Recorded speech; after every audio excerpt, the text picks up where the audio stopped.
नमस्कार दोस्तों मैं शशिभूषण।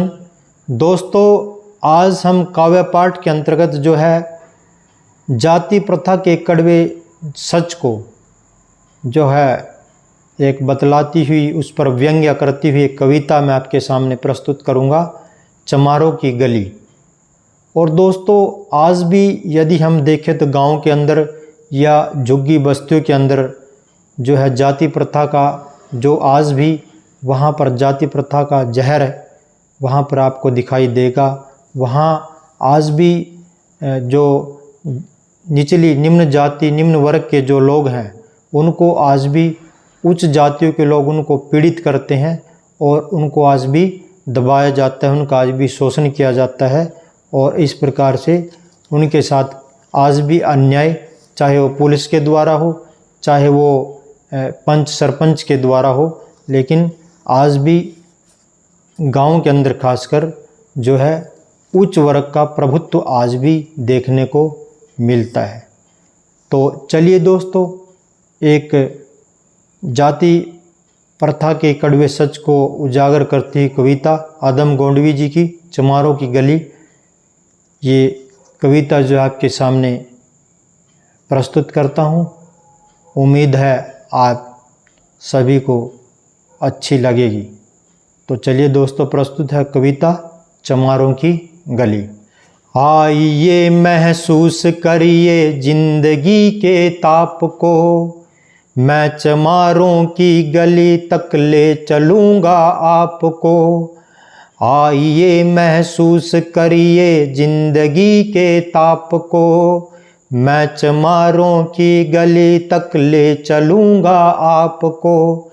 जिस गली में भूखमरी की यातना से ऊब कर मर गई फुलिया बेचारी कल कुएं में डूब कर, है सधी सिर पर बिनौली कंडियों की टोकरी, आ रही है सामने से हर कुआ की छोकरी। चल रही है छंद के आयाम को देती दिशा, चल रही है छंद के आयाम को देती दिशा। मैं इसे कहता हूँ सरयू पार की मोनालिसा, मैं इसे कहता हूँ सरयू पार की मोनालिसा। कैसी यह भयभीत है हिरनी सी घबराई हुई, लग रही जैसे कली बेला की कुंभलाई हुई। कल को यह वाचाल थी पर आज कैसी मौन है, कल को यह वाचाल थी पर आज कैसी मौन है। जानते हो इसकी खामोशी का कारण कौन है, जानते हो इसकी खामोशी का कारण कौन है। थे यही सावन के दिन हर खो गया था हाट को, थे यही सावन के दिन हर खो गया था हाट को। सो रही बूढ़ी ओसारे में बिछाए खाट को, डूबती सूरज की किरणें खेलती रेत से, डूबती सूरज की किरणें खेलती थी रेत से। आ रही थी वह चली खोई हुई जज्बात में, क्या पता उसको कि कोई भेड़िया है घात में, क्या पता उसको कि कोई भेड़िया है घात में। होनी से अनभिज कृष्णा बेखबर राहों में थी, होनी से अनभिज कृष्णा बेखबर राहों में थी। मोड़ पर घूमी तो देखा अजनबी बाहों में थी, मोड़ पर घूमी तो देखा अजनबी बाहों में थी। चीख निकली भी तो होठों में ही घुट कर रह गई, चीख निकली भी तो होठों में ही घुट कर रह गई। छटपटाई पहले फिर ढीली पड़ी फिर ढह गई, छटपटाई पहले फिर ढीली पड़ी फिर ढह गई। दिन तो सरयू के कछारों में था कब का ढल गया, दिन तो सरयू के कछारों में था कब का ढल गया। वासना की आग में कोमारिया इसका जल गया।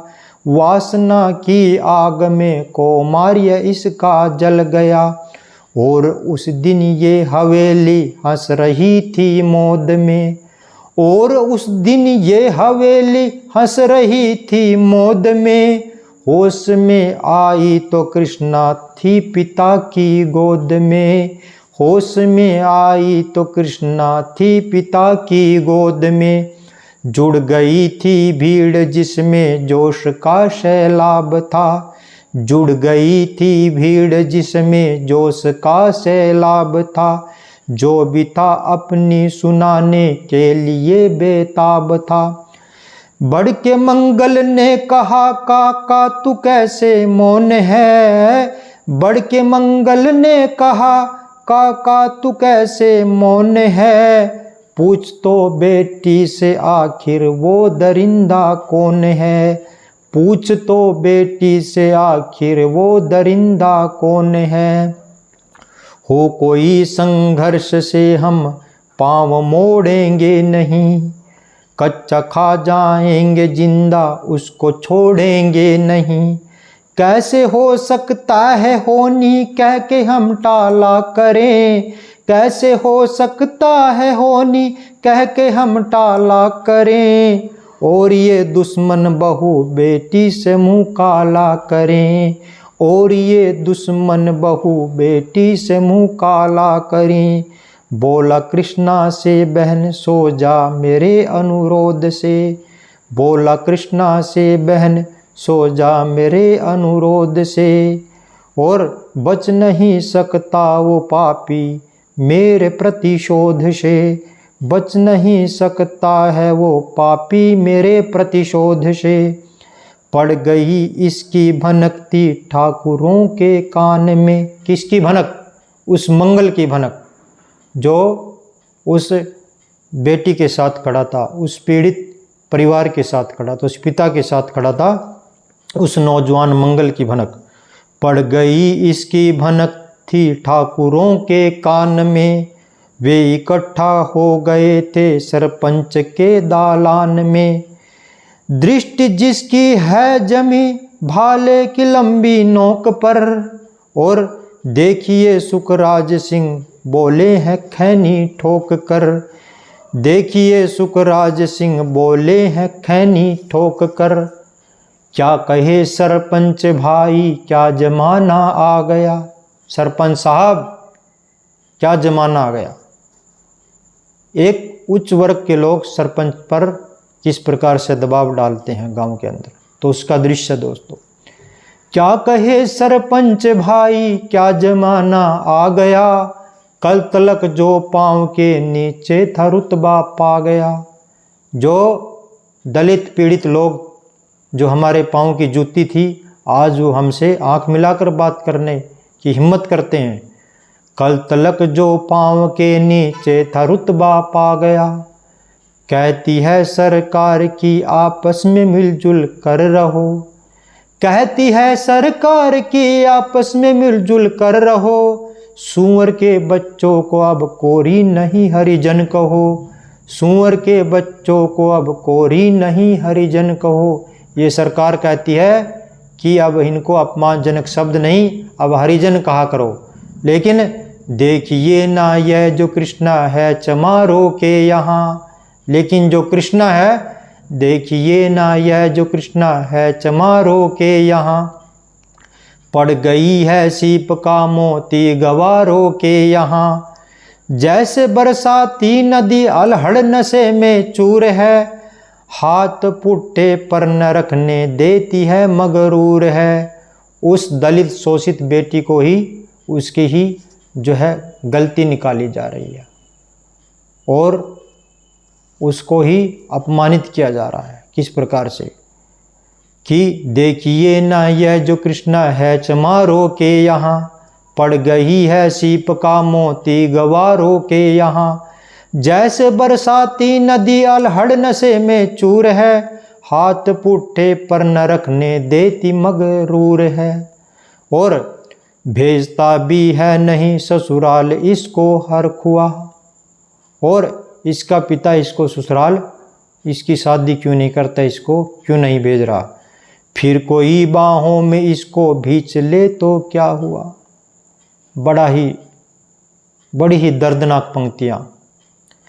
भेजता भी नहीं ससुराल इसको हर खुआ, फिर कोई बाहों में इसको भींच ले तो क्या हुआ।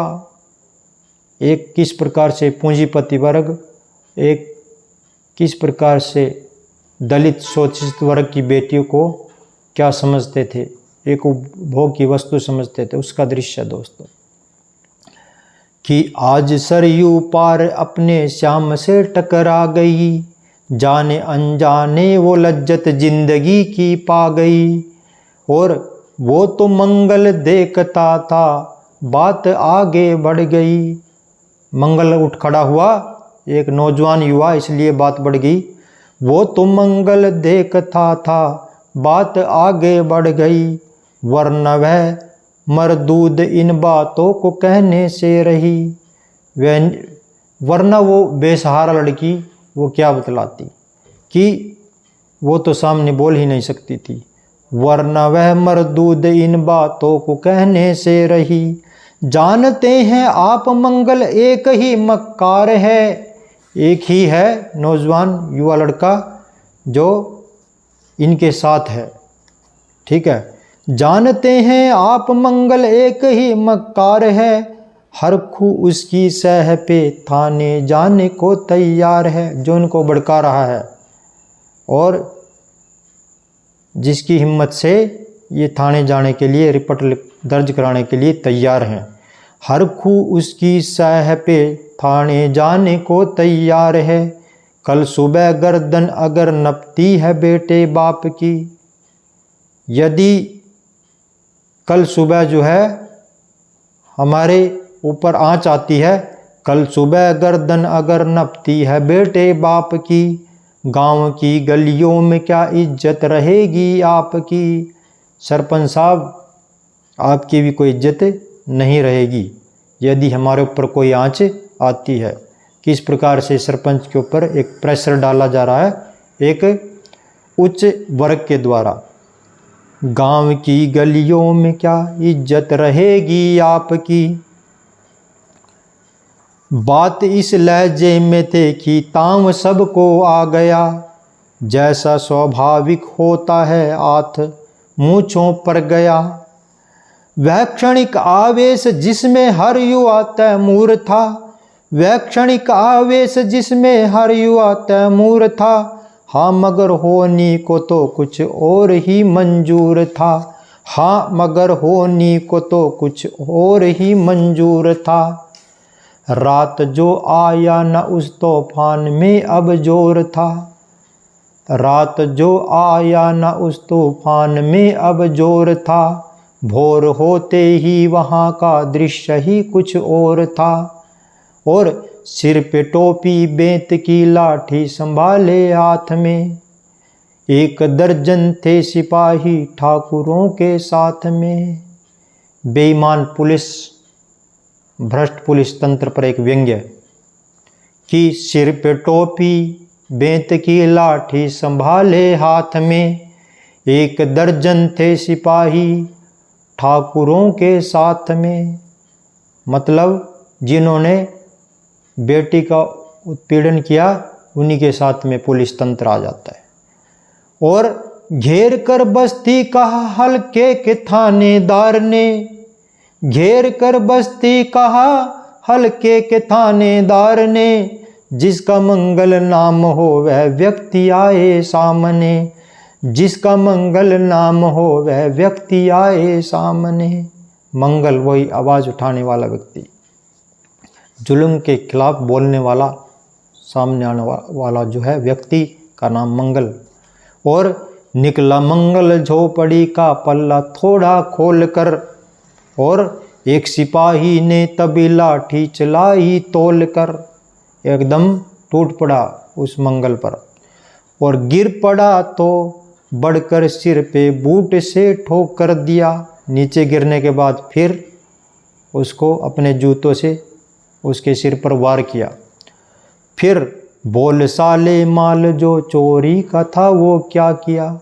जैसे आमतौर पर पुलिस के लोग करते हैं, पुलिस तंत्र करता है गरीब के साथ, शोषित वर्ग के साथ, उन पर भिन्न भिन्न तरह के अन्य तरह के चोरी के जो है इल्ज़ाम लगा दिए जाते हैं।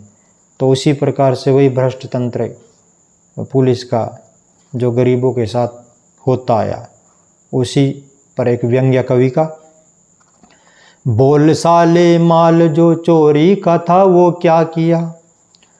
कैसी चोरी माल कैसा, जैसे उसने ये कहा। जैसे मंगल कहने लगा, हे प्रभु हे जनाब कौन सी चोरी, मैंने तो कभी ज़िंदगी में चोरी की भी नहीं। कैसी चोरी माल कैसा, जैसे उसने ये कहा। फिर एक लाठी और पड़ी और होश भी जाता रहा।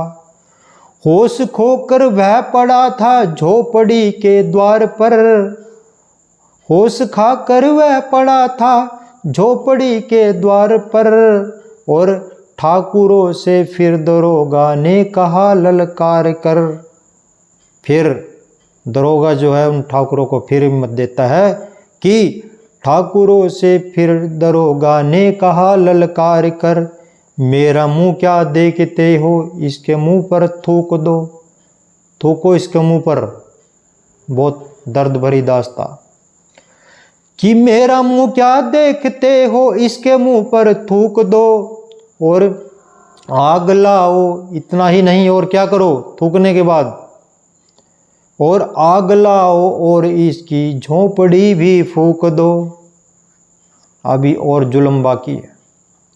और फिर प्रतिशोध की आंधी वहाँ चलने लगी। बदला लेने की भावना से जो है वहाँ पर फिर अत्याचार किया जाता है शोषित वर्ग पर, जो है जो पीड़ित हैं उन पर। और फिर प्रतिशोध की आंधी वहाँ चलने लगी। बेसहारा निर्बलों की झोपड़ी जलने लगी। निर्बलों के जो है गरीबों की झोपड़ियाँ धाएं धाएं करके जलने लग जाती है। दूध मुहा बच्चा वो बूढ़ा जो वहाँ खेरे में था। जो भी झुग्गी झोपड़ी में उस बस्ती में जो भी था गरीब, छोटे दूध में बच्चे से लेकर के और बूढ़े और महिलाओं तक, सब जो भी था वहाँ पर, सभी क्या वह अभागा दिन हिंसक भीड़ के घेरे में था। कुछ जल गए, जलते गए। घर के साथ मानवता भी नष्ट होती चली गई। और घर को जलता देख कर वे होश ये खोने लगे। घर को जलता देख कर वे होश थे खोने लगे। कुछ तो चुप बैठे रहे, कुछ जोर से रोने लगे।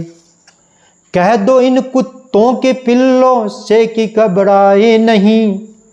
कह दो इन कुत्तों के पिल्लों से कि घबराए नहीं। हुक्म जब तक मैं न दूं कोई कहीं जाए नहीं। ये पुलिस वाला दरोगा कहता है, हुक्म जब तक मैं न दूं कोई कहीं जाए नहीं। धमकी देता है उन गरीब लोगों को, उन पीड़ित लोगों को किस प्रकार से धमकाया जाता है, इतना जुल्म करने के बाद भी। ये दरोगा जी के मुंह से शब्द झरते फूल से। ये दरोगा जी के मुंह से शब्द झरते फूल से। आ रहे थे ठेलते लोगों को अपने रूल से। अपने ही रूल रेगुलेशन से जो है इस प्रकार से पुलिस जो है जैसी करती आई है, शोषित और दलित वंचित वर्ग को हमेशा पीड़ित करती आई है पुलिस तंत्र के द्वारा। तो उस पर एक व्यंग्य कवि का, और फिर दहाड़े इनको डंडों से सुधारा जाएगा। ये ऐसे नहीं सुधरने वाले, ये ऐसे नहीं सुधरेंगे। ये कौम ही ऐसी है, ये जात ही ऐसी है, बिरादरी ही ऐसी है। ये नीची जाति के लोग ही ऐसे नहीं मानने वाले। इनको मैं डंडों से सीधा करता हूँ। और ठाकुरों से जो भी टकराया वो मारा जाएगा। ठाकुरों से पंगा, ये दरोगा कहता है। तो किस प्रकार से उनका एक जो है किस प्रकार से जो पूंजीपति वर्ग है, जो शोषण करने वाले लोग हैं, किस प्रकार से उनका ही साथ दिया जाता है पुलिस तंत्र के द्वारा। ठाकुरों से जो भी टकराया वो मारा जाएगा।